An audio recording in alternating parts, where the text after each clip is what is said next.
Aujourd'hui, dans ce tutoriel, nous allons reproduire un effet de réaction-diffusion. Nous allons commencer par créer une grille de points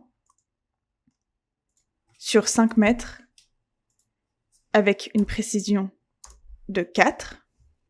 Je peux venir changer le point de vue de ma compo en pressant Alt et en utilisant la molette de ma souris.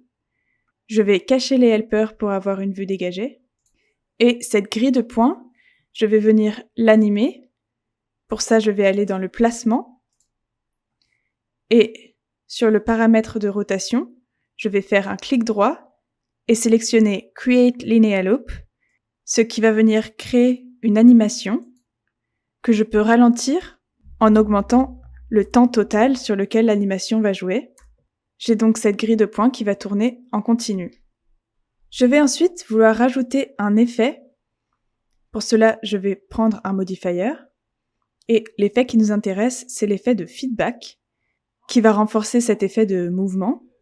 Et je peux venir augmenter le niveau de feedback au maximum, ce qui va en quelque sorte tracer des lignes lorsque les points vont se déplacer. Sur cet effet de feedback, je vais ajouter un autre modifier et je vais venir sélectionner un blur, ce qui va donc adoucir l'effet. Et dans les paramètres du blur, je vais venir cocher le downsampling avec un ratio de 1/1 et en pixel type, je vais venir choisir 16 bits clamped.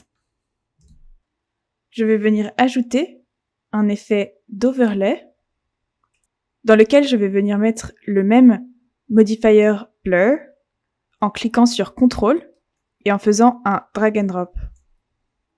Dans ce premier blur, je vais venir changer la luminosité. Je vais mettre 20%. Puis, cet overlay, si je change son blending mode, je vois qu'on a différents effets. Pour le moment, je vais choisir Subtract. Enfin, je vais venir rajouter un modifier Brightness Contrast Gamma. Je vais commencer par mettre le contraste à 30% et la luminosité à 40.